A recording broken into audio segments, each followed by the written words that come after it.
उड़ जा काले कावा तेरी मूंगिज खंड पावा, ले जा तो संदेशा मेरा मैं सज के जावा। बागों में फिर झूले पड़ गए पक गए मिठिया अंबिया, ये छोटी सी जिंदगी ते रात है लंबिया लंबिया कि घर आजा परदेसी, कि तेरी मेरी एक जिंदड़ी, कि घर आजा परदेसी, कि तेरी मेरी एक जिंदड़ी। हेलो दोस्तों, कैसे हैं आप सब लोग। चलिए आज हम लोग देखने वाले हैं लेसन 10 का पार्ट 3, जिसका क्वेश्चन नंबर है 7। क्वेश्चन नंबर 7 क्या कहता है पहले देखते हैं। देखिए ध्यान से देखेंगे हम लोग। दो सकेंद्रीय, सबसे पहले समझ लेते हैं सकेंद्रीय का अर्थ क्या होता है। बात है संकेंद्रीय की। संकेंद्रीय का मतलब होता है कि एक ही केंद्र से कई वृत्तों को बना देना। जैसे कि हमने यहाँ फिगर बना रखा है, यहाँ आपका केंद्र है और इसी केंद्र से एक वृत्त ये बना हुआ और दूसरा वृत्त ये बना है। आप कई वृत्त बना सकते हो एक ही केंद्र से, परंतु उनकी त्रिज्याएं अलग अलग होनी चाहिए तभी तो होगा। अगर एक ही त्रिज्या से बनाओगे तो एक ही वृत्त बनेगा आपका। चलिए, तो दो सकेंद्रीय वृत्तों की त्रिज्याएं, ठीक है, दो सकेंद्रीय वृत्तों की जो त्रिज्याएं होती हैं वो दिया गया है 5 सेंटीमीटर और 3 सेंटीमीटर। एक की त्रिज्या 5 है, दूसरी की 3 है, अर्थात बड़ी वाली की 5 हो गई, छोटी वाली की क्या हो गई 3 सेंटीमीटर है। अब क्या कहता है कि बड़े वृत्त की उस जीवा की लंबाई, बड़े वृत्त की उस जीवा की लंबाई, ये है हमारी जीवा, उस जीवा की लंबाई ज्ञात करें जो छोटे वृत्त को स्पर्श करता हो। हालांकि एक वृत्त में अनंत जीवा होते हैं, अनंत व्यास होते हैं, अनंत त्रिज्या होती हैं, ये आपको हम बता चुके हैं पहले भी। तो यहाँ बात है यह कि ऐसा जीवा आपको खींचना है जो छोटे वृत्त को छूता हो, और वो यहाँ भी छू सकता है, यहाँ भी छू सकता है, यहाँ भी छू सकता है, कहीं भी छू सकता है ना, क्योंकि एक वृत्त पर अनंत बिंदु होते हैं और उससे हम अनंत स्पर्श रेखाएं खींच सकते हैं। वृत्त पर अनंत स्पर्श रेखाएं खींच सकते हैं। आपको ऑब्जेक्टिव में क्वेश्चन आता है, इसको ध्यान में रखिएगा। लेकिन यहाँ बात की गई है कि बड़े वृत्त की उस जीवा की लंबाई हमें पता करना है। जीवा क्या होता है, जो दोनों तरफ के परिधि को छूता है, जो वृत्त के दोनों तरफ के परिधि को छूता है वो हमारा जीवा होता है। और जो दोनों तरफ के केंद्र से होते हुए दोनों तरफ के परिधि को छूता है उसे हम व्यास कहते हैं। तो आपसे अगर पूछता है क्वेश्चन ऑब्जेक्टिव में कि एक वृत्त का सबसे बड़ा जीवा क्या होगा, तो आप उसको व्यास कह सकते हो। ठीक है, चलिए देखते हैं। तो हमको जीवा की लंबाई ज्ञात करनी है, इसकी लंबाई पता करना है जो छोटे वृत्त को स्पर्श करता हो, जो छोटका वृत्त को छुआ हुआ है उसकी लंबाई हमें पता करना है। ठीक है, यहां तक कोई दिक्कत नहीं है क्वेश्चन में। अब देखिए क्या कहता है। हमने लिखा है कि माना कि ओ केंद्र का दो सकेंद्रीय वृत्त है, ओ केंद्र का दो सकेंद्रीय वृत्त है, हमने इसको माना, जिसमें ए बी बड़े वृत्त की जीवा है। ए बी आपका क्या है, वो बड़का वृत्त का जीवा है, ठीक है ना। तथा पी स्पर्श बिंदु है। किसको स्पर्श कर रहा है, छोटके वृत्त को, ये स्पर्श बिंदु है। अच्छा, उसी में आपके क्वेश्चन में दिया हुआ है, देखिए एक त्रिज्या 5 है, दूसरी 3 सेंटीमीटर। मैंने लिखा ओपी 3 सेंटीमीटर, ओपी 3 सेंटीमीटर, ओ ए 5 सेंटीमीटर, मिलाया नहीं है, इसको मिला देते हैं। ओ ए ये हमारा 5 सेंटीमीटर का हो गया, ठीक है। यहां से यहां 3 सेंटीमीटर छोटका का और यहां से यहां 5 सेंटीमीटर आपका बड़का का। अब अगर गौर से देखा जाए तो ये थोड़ा सा आपको फिगर थोड़ा सा ये हो गया है, इसको अच्छा से बना देते हैं। हाँ अब ठीक है। चलिए अगर आप इसको ठीक से देखिए तो आपको ये एक समकोण त्रिभुज की जैसा दिखाई दे रहा होगा, दे रहा है ना, बिल्कुल दे रहा है। अगर आप चाहें तो आप इधर इसको इससे भी मिला सकते हैं, कोई दिक्कत नहीं है। और अगर आप जानते हो कि दो त्रिभुज अगर सर्वांगसम हो जाएं तो उनके संगत कोण क्या होते हैं, संगत कोण समान होते हैं। तो हमको यहाँ कोण दिखाना नहीं है ना, यहाँ हमको ये पता करना है कि ए बी की लंबाई क्या होगी, ठीक है। तो देखिए ध्यान से, ओपी 3 सेंटीमीटर, ओ ए आपका 5 सेंटीमीटर, ओपी ये है आपका ओपी जो कि 3 सेंटीमीटर का, और ओ ए ये है आपका 5 सेंटीमीटर का, कोई दिक्कत नहीं है। अब देखिए हम जानते हैं कि क्या जानते हैं? हम जानते हैं कि त्रिज्या स्पर्श रेखा पर लंब होती है। जो त्रिज्या है वो स्पर्श रेखा पर क्या होती है? लंब होती है। तो लंब होती है तो यहाँ क्या बनेगा? 90 डिग्री का कोण बनेगा। फाइनली 90 का बनेगा। कैसे जानते हैं? तो प्रमेय 10.1 में हम लोगों ने फर्स्ट में ही पढ़ा था कि त्रिज्या जो स्पर्शिका पर क्या होती है? लंब होती है। तो इसका फायदा उठाएंगे, अर्थात ओपी लंब A B, OP A B पर क्या है? लंब है। तो जब लंब है तो कोण पी क्या हो जाएगा? 90 डिग्री। ये हुआ 90 डिग्री। तो जब ये 90 डिग्री का हो गया, प्रमेय 10.1 के कारण जब ये 90 डिग्री का हो गया तो त्रिभुज हमारा समकोण हो गया। और जब त्रिभुज समकोण हो गया तो हम आसानी से, देखिए ये हमारा लंब है, ये हमारा कर्ण है, सबसे बड़ी भुजा, तो बचा ए पी। अगर हम ए पी निकाल दें, यानी आधार निकाल दें, तो हमारा इतना निकल जाएगा ए से पी तक, यानी आधार निकाल दे तो ए पी निकल जाएगा। हमको पूरा निकालना है, उसको बाद में देखेंगे। सबसे पहले हम ए पी निकालते हैं। तो ए पी यानी आधार, ठीक है। आधार का फॉर्मूला क्या होता है? पाइथागोरस प्रमेय से पहले लिखेंगे, फिर आप कर्ण का स्क्वायर माइनस लंब का स्क्वायर। तक कर्ण आपका कितना दिया हुआ है? 5 का स्क्वायर 25, 3 लंब आपका है, लंब 3 है ना, 3 का स्क्वायर 9, 25 में से 9 गया √16 और 16 का वर्गमूल प्लस माइनस 4। तो यहाँ माइनस नहीं लेंगे, प्लस लेंगे, क्योंकि दूरी जो होती है वो माइनस ऋणात्मक में नहीं होती है, इसलिए केवल 4 लेंगे। 4 सेंटीमीटर हमारा ये हो गया। ए पी बराबर हो गया 4 सेंटीमीटर। यहाँ तक कोई दिक्कत आपको नहीं है, परंतु हमारा मकसद ए बी निकालना है सर, ए पी निकालना नहीं है, ए बी निकालना है। तो ए बी आपका 8 होगा, लेकिन कैसे और क्यों? देखिए 9th क्लास में आप पढ़े हैं, वृत्त चैप्टर में आपको बताया गया होगा 9th क्लास में कि वृत्त के केंद्र से जीवा पर डाला गया लंब जीवा को समद्विभाज करता है। एक बार फिर सुनिए, वृत्त के केंद्र से जीवा पर डाला गया लंब जीवा को समद्विभाज करता है। सम मने बराबर, द्वि मने दो, भाज मने बांटता है, यानी समान 2 भागों में बांटता है। तो 2 भागों में बांटेगा तो अगर है 4 है तो कितना हो जाएगा? 4 दूना 8। जब 2 भागों में बांटा था तो एक भाग 4 है तो दूसरा भाग भी 4 होगा, दोनों को जोड़ेंगे तो क्या होगा? 8 होगा। तो यहाँ लिखेंगे, चूंकि हम जानते हैं कि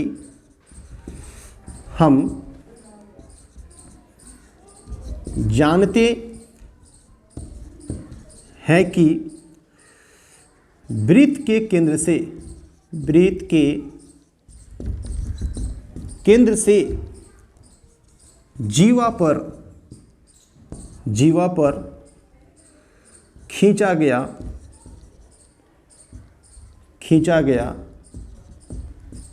लंब क्या करता है? जीवा को समद्विभाज करता है। ये आप दे देंगे, ठीक है ना।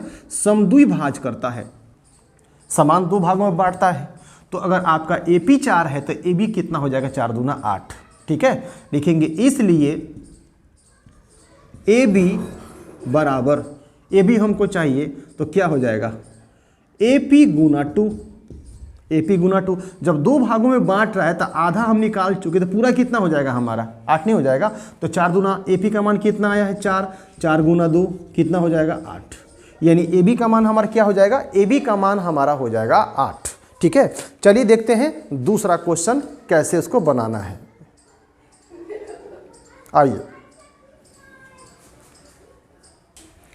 आइए देखते हैं क्वेश्चन नंबर 8। क्वेश्चन नंबर 7 जो आपके एग्जाम के लिए इंपॉर्टेंट ही नहीं, बहुत इंपॉर्टेंट है, और क्वेश्चन 8 भी आपके एग्जाम के लिए बहुत इंपॉर्टेंट है। प्लीज़ आप अच्छे से देखिए, इसको आप अच्छा से समझिएगा क्वेश्चन नंबर 8, क्योंकि अगर 8 समझ गए तो क्वेश्चन नंबर 11 भी आप आसानी से बना सकते हैं, क्योंकि क्वेश्चन नंबर 11 इसी के प्रतिरूप पर चलेगा। और इसके बाद मैं आपको पहले 11 ही बताऊंगा, फिर देखूंगा बाद में आपको क्या करना है। तो सबसे पहले इसको हम लोग समझते हैं कि इसको सोल्व कैसे करेंगे। ध्यान से देखिएगा, कहता है क्या? एक वृत्त के परिगत मतलब क्या होता है? चारों तरफ, उसके चारों ओर, ठीक है ना। एक होता है अंतःवृत्त, एक होता है परिवृत्त, ठीक है। दोनों में फर्क है। परिवृत्त बोलेगा तो वृत्त अंदर और बाकी जो इसके अंदर वो बोलेगा वो बाहर जाएगा, और अंतःवृत्त बोलेगा तो आप इसका मतलब समझ ही गए होंगे। तो यहाँ बात है कि एक वृत्त के परिगत एक चतुर्भुज है। कोई वृत्त है, पहले हम फिगर बना लेते हैं, ये हमारा वृत्त है। इस वृत्त के परिगत एक चतुर्भुज ABCD खींचा गया है। एक चतुर्भुज खींचा गया है। क्या खींचा गया है? ABCD। तो चलिए खींच देते हैं, एक चतुर्भुज बना देते हैं इसको ऐसे, जो वृत्त को छूता हुआ, ठीक है ना, स्पर्श करता हुआ जाना चाहिए, ये इस तरह से, और इसको ऐसे कर दिए, ठीक है। अब इसको बाकी चीज़ों को मिटा देते हैं जो फालतू इसमें है। अब नाम देते हैं ABCD। आपको जहाँ से मन करे, जिस तरह मन करे वहाँ से आप नाम दे सकते हो। यहाँ से भी ABCD ऐसे करके भी आप नाम दे सकते हो, आपकी मर्जी। तो ध्यान दीजिएगा, क्वेश्चन है कि एक वृत्त के परिगत मतलब इसके चारों ओर जो है एक चतुर्भुज ABCD खींचा गया है। ठीक है, खींचा गया है, अच्छी बात है, खींचा गया है। हमें क्या करना है? तो हमें करना है कि AB प्लस CD, AB और CD चाहे DC का योग, यानी इस भुजा का योग, ये वाला और ये वाला का योग इस भुजा के योग के और इस भुजा के योग के बराबर होता है। ठीक है, ऑब्जेक्टिव क्वेश्चन भी आपसे इसके ऊपर पूछा जाएगा, इसलिए आप ध्यान से पढ़ेंगे। ठीक है, अच्छी तरीके से पढ़ेंगे।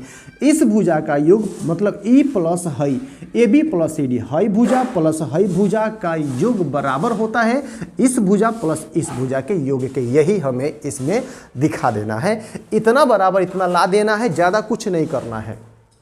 और यकीन मानिए बहुत ही सिंपल है, कोई दिक्कत आपको नहीं होगी। तो इसमें हम यूज क्या करें, बनाए कैसे? ठीक है, सबसे पहला चीज़ तो इसका आप केंद्र दे दो। उसके बाद में यह स्पर्श मतलब रेखा है, तो वृत्त को ये जहाँ जहाँ जहाँ जहाँ छू रहा है वहाँ पर आप स्पर्श बिंदु दे दीजिए। यहाँ कर दीजिए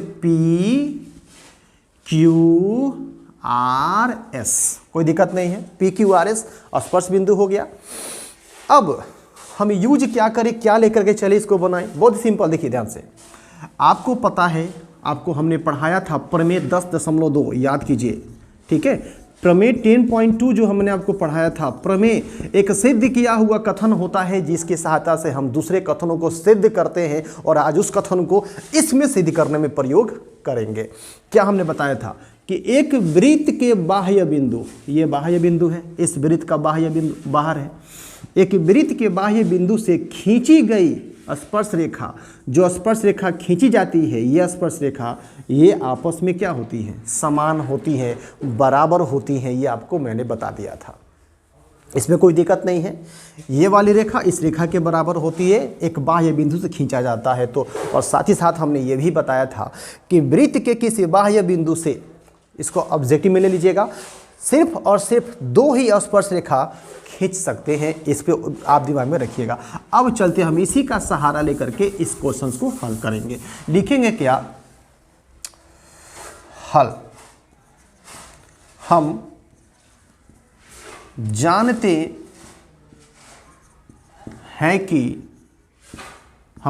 हैं कि वृत्त के बाह्य, ठीक है, बाह्य बिंदु, वृत्त के बाह्य बिंदु से खींचा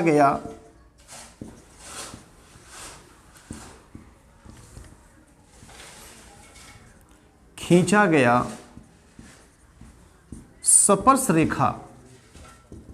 स्पर्श रेखा की लंबाई क्या होती है? समान होती है। ठीक है, इसमें कोई दिक्कत आपको नहीं है, ये आप अच्छी तरह जानते हैं। प्रमेय 10.2 से आपको हमने इसमें पढ़ाया था कि अब देखिए इसमें बाह्य बिंदु कौन है।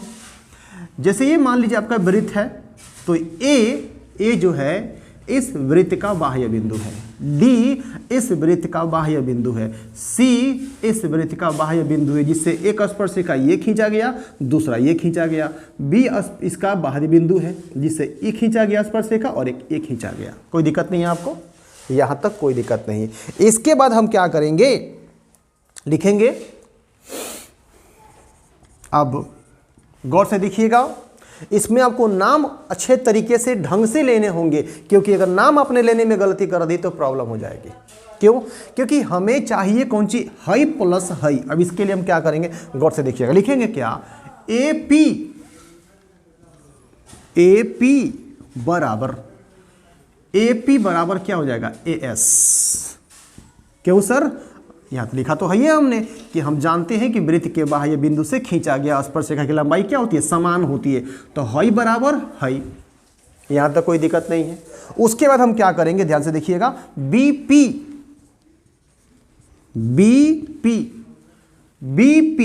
बराबर BQ। इसको समीकरण 1, इसको समीकरण 2, ठीक है। अब इसके बाद में देखिए, अब आएंगे CR बराबर CQ, CR बराबर CQ, क्या हुआ, समीकरण नंबर 3, CR बराबर CQ। अब इधर बाकी है हमारा D पर, DR बराबर DS तथा DR बराबर DS। Equation number 4। यहां तक आपको कोई दिक्कत नहीं है, क्योंकि बाह्य बिंदु से खींची गई स्पर्श रेखाओं की लंबाई समान होती है। सभी बाह्य बिंदु हैं, ABCD ये सब बाह्य बिंदु हैं, और बाकी जब PQRS ये इसके स्पर्श बिंदु हैं, तो DR और DS आपस में क्या होंगे, समान होंगे। CR आपस में क्या होंगे, समान होंगे। तो इस तरह आपको क्रम से इसको ढंग से नाम लेना है। अब इसके बाद हम क्या करें कि हमारा ये आए, लिखेंगे समीकरण 1, 2, 3 तथा 4, समीकरण 4 के संगत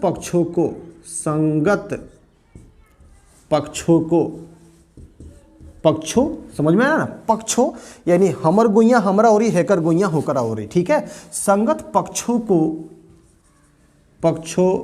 को जोड़ने पर क्या करना है, संगत पक्षों को जोड़ना है। कैसे?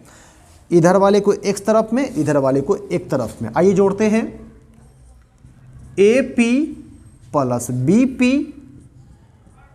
BP plus CR plus DR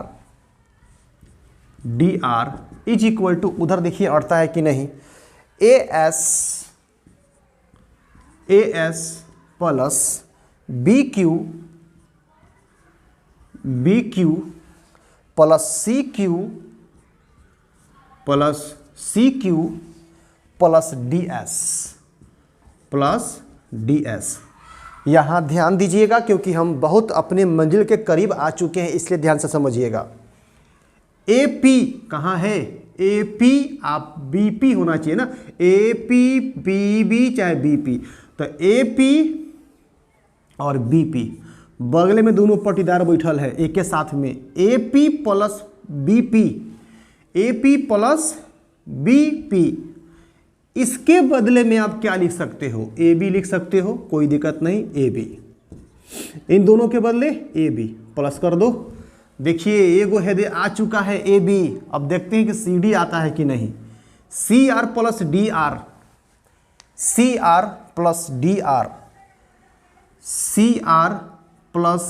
DR बराबर आएगा कौन सी, देखिएगा ध्यान से, CR plus DR plus DR बराबर क्या होगा, DC कहिए या CD कहिए, क्या फर्क पड़ता है, CD या DC, कोई दिक्कत नहीं। तो यह पक्ष हमारा आ चुका है। अब इस पक्ष को देखते हैं कि उतना हमारा आ रहा है कि नहीं। आगे बढ़ाते हैं, ध्यान से देखिएगा। AS प्लस BQ, AS कहाँ है, AS प्लस BQ, तो BQ तो है न है, उसको छोड़िए। AS एगो यहाँ है, AS और DS चाहिए, चाहे SD चाहिए, कहाँ है, यहाँ पर DS है, ठीक है ना। AS प्लस DS बराबर को जोड़ेंगे, AS प्लस DS क्या हो जाएगा हमारा, AD हो जाएगा। AD अब आप कहेंगे सर हमें दोनों लगे लगे था, हेऊ में लगे लगे था, हमें हियाँ हियाँ के जोड़ दिए। तो यहाँ देखिए 2 + 5 + 3 जोड़िएगा वह बतिया, आ 2 + 3 + 5 जोड़िएगा तो वह बतिया। कोई दिक्कत नहीं है, ठीक है, समझ में आ गया होगा। चलिए आगे बढ़ाते हैं। तो AS + DS हमारा क्या हुआ, AS + DS = AD। अब BQ + CQ, ये दोनों BQ + CQ, BQ + CQ = BC, क्या हो जाएगा BC। देखते हैं कि हमारा मिला कि नहीं। देखिए AD आ चुका है, BC आ चुका है, अर्थात ये बराबर ये हमको सिद्ध करना था, प्राप्त करना था और हमने प्राप्त किया। आई होप कि आपको भी अच्छे से समझ में आया होगा। सेम टू सेम यही कहानी क्वेश्चन नंबर 11 के साथ है। आइए देखते हैं क्वेश्चन नंबर 11। चलिए देखते हैं क्वेश्चन नंबर 11, ठीक है। क्वेश्चन नंबर 11, 8 के बाद सीधे 11, 9 10 कहाँ गया बताएंगे आपको बाद में, पहले इसको देखिए क्योंकि ये क्वेश्चन आपके जस्ट 8 की तरह ही बनेगा। तो इसको अच्छे समझिए क्योंकि वो 8 का ही प्रतिरूप है ये क्वेश्चन, थोड़ा सा इसमें ऐड किया गया, दूसरा कुछ नहीं। देखिए क्या है, सिद्ध कीजिए कि किसी वृत्त के परिगत, ध्यान से देखिएगा चारों तरफ, परिगत समांतर कहिए या फिर समानांतर कहिए, समांतर चतुर्भुज, ये जो चतुर्भुज हमने बना रखा है ये समानांतर चतुर्भुज समचतुर्भुज होता है। हमें सिद्ध क्या करना है, सिद्ध करना है कि जो समांतर चतुर्भुज दिया गया है ये समानांतर चतुर्भुज वो समचतुर्भुज होता है। तो पहले 2 चीजों को आप जानिए। क्या क्या जानना क्या है, सबसे पहले जानिए आप लोग कि समानांतर चतुर्भुज क्या होता है और समचतुर्भुज क्या होता है। ये 2 चीज अगर आप जान जाइएगा तो ज्यादा बेटर होगा आपके लिए, फिर आपको फर्क करने में महसूस होगा। देखिए ध्यान से, समानांतर चतुर्भुज एक ऐसा चतुर्भुज जिसके आमने सामने की भुजा बराबर होती है, आमने सामने की भुजा बराबर होती है वो समानांतर चतुर्भुज होता है। और समचतुर्भुज वो चतुर्भुज होता है जिसकी चारों भुजाएं आपस में बराबर होती हैं।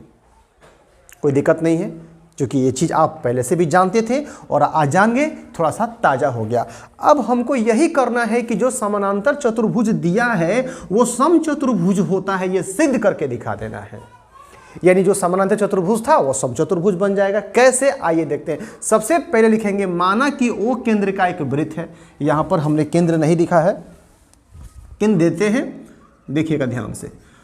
माना कि O केंद्र का एक वृत्त है जिसके परिगत समानांतर चतुर्भुज ABCD है, जिसके परिगत यानी चारों ओर ABCD क्या है, एक चतुर्भुज है, चतुर्भुज है जिसमें AB BC CD AD, AB BC CD AD स्पर्श रेखा हैं। एक एक चीज़ों को ध्यान से समझिएगा तो ही आप ज्योमेट्री को अच्छे से बना पाइएगा और पूरे अच्छे नंबर आप मैट्रिक में ला पाइएगा, ठीक है। स्पर्श रेखा है और PQR और S, PQRS क्या है, स्पर्श बिंदु हैं। ये क्या है, हमारे स्पर्श बिंदु हैं, ठीक है। अब देखिए सिद्ध करना है, क्या सिद्ध करना है, ABCD एक समचतुर्भुज होता है, यही हमें सिद्ध करना है। यह ABCD एक समचतुर्भुज है, ये हमें सिद्ध करना है, अर्थात इसके सभी भुजाएं बराबर होंगे चारों, यही सिद्ध करना है। अर्थात आप ये भी लिख सकते थे, या अर्थात देखिए AB बराबर BC, AB बराबर BC बराबर CD, CD बराबर AD, यही आपको दिखाना है, यही आपको सिद्ध करना है कि AB BC के बराबर होता है, बराबर CD होता है, बराबर AD होता है, यानी चारों भुजाएं आपस में बराबर होते हैं, यही हमको इसमें सिद्ध करना है। कोई दिक्कत नहीं है। अब बढ़ते हैं आगे। चूंकि कहाँ लगता है, जो चीज निश्चित होता है, जो दिया होता है वो। चूंकि ABCD एक समानांतर चतुर्भुज है, ABCD एक समानांतर चतुर्भुज है, वो आपके क्वेश्चन में दिया हुआ था निश्चित रूप से। ए बी बराबर सी डी होगा। ए बी बराबर क्या होगा, सी डी, यानी हई भुजा बराबर हई भुजा, क्योंकि समानांतर चतुर्भुज प्रश्न में दिया हुआ है। तो समानांतर का मतलब आमने सामने का भुजा बराबर होता है हई हई हई। तो ए बी बराबर सी डी, ए बी बराबर सी डी, तथा ए डी बराबर बी सी, ए डी बराबर बी सी। कोई दिक्कत नहीं, ये चीज़ आपको दिया है, इसका यूज हम लोग करेंगे बाद में, इसको ध्यान से समझिए क्योंकि ये आपको प्रश्न में दिया था। अब इसके बाद फिर वही प्रमेय 10.2 का सहारा। दूसरा क्या, देखिए हम जानते हैं कि किसी वृत्त के बाह्य बिंदु से, किसी भी वृत्त के बाह्य बिंदु से खींची गई स्पर्श रेखा समान होती है, स्पर्श रेखा की लंबाई बराबर होती है, यह हम अच्छी तरह जानते हैं। अर्थात इसलिए AP यह स्पर्श बिंदु है और AP स्पर्श रेखा है और AS भी हमारा स्पर्श रेखा है। तो AP बराबर AS, देखिए AP बराबर AS समीकरण नंबर 1। फिर उसके बाद में BP बराबर BQ, ये रहा हमारा BP बराबर BQ समीकरण नंबर 2। फिर यहाँ आइए CR बराबर CR बराबर CQ, ठीक है। उसके बाद DR बराबर DS। ये काम तो हम लोग 8 नंबर क्वेश्चन में भी किए थे। देखिए अच्छे तरीके से समझ के बनाइएगा तो कोई दिक्कत आपको नहीं होगी। हाँ, इसमें है क्या कि थोड़ा आपको प्रैक्टिस करनी पड़ेगी। अगर प्रैक्टिस आप करते हो तो अच्छा से अच्छा अपने काम को कर सकोगे, क्योंकि जो क्रिकेटर अच्छे होते हैं वो ये नहीं कि रोज़ नहीं खेलते, वो प्रैक्टिस करते हैं तभी अच्छा खेल पाते हैं, अच्छे खिलाड़ी बन पाते हैं। अगर आपको भी अच्छा खिलाड़ी बनना है तो प्लीज़ प्रैक्टिस करते रहिए, आप निश्चिंत रहिए, आप अच्छा आपके रिजल्ट, आपको सब कुछ नॉर्मल और अच्छा होगा आपके साथ में। तो चलिए यहाँ तक हमें कोई दिक्कत नहीं है। फिर हम वही काम करेंगे क्या, समीकरण 1, 2, 3 तथा 4 के संगत पक्षों को जोड़ने पर, ठीक है। तो थोड़ा इसको साफ कर लेते हैं, ध्यान दीजिएगा। जो इसमें जरूरत नहीं है उसको मिटा देते हैं अब।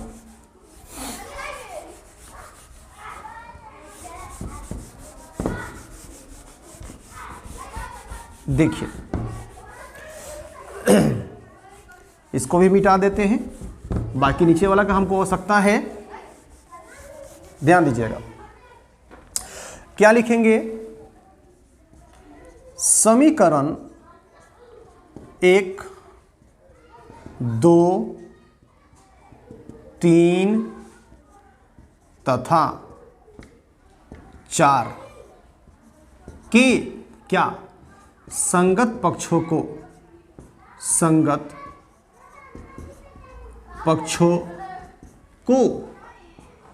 जोड़ने पर, क्या करेंगे, जोड़ने पर ये करना है हमको। इस पक्ष को जोड़ेंगे AP plus BP, blood pressure नहीं, ऐसी बात नहीं है, प्लस CR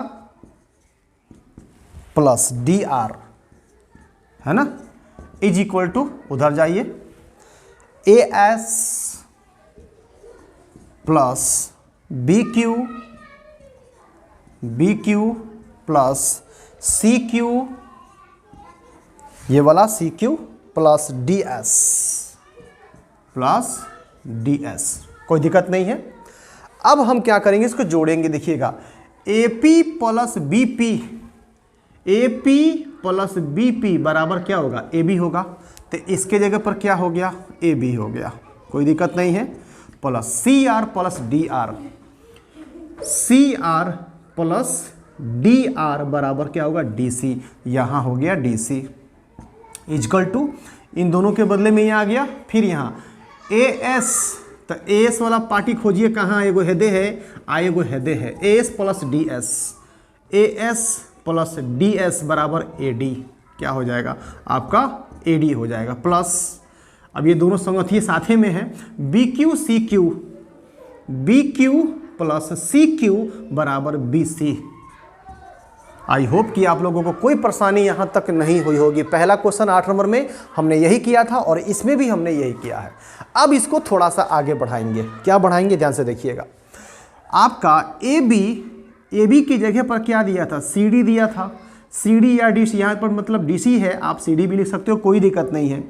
तो AB बराबर है CD का, ये प्रश्न में आपका दिया हुआ है, AD बराबर है BC का। गौर से देखिएगा, तो ए बी की जगह हम क्या कर सकते हैं, या फिर सी डी जो दिया है इसके जगह पर सी डी दिया है ना, सी डी बराबर क्या है, ए बी है, तो सी डी की जगह पर हम क्या कर देते हैं, ए बी उतर गया ज्यों कहते हो, सी डी देखिए ए बी बराबर है सी डी, तो इसके जगह पर ये लिख सकते हैं और इसके जगह पर ये लिख सकते हैं, ठीक है। तो इसको हमने यहाँ लिख दिया ए बी, इसकी जगह पर कोई दिक्कत नहीं है।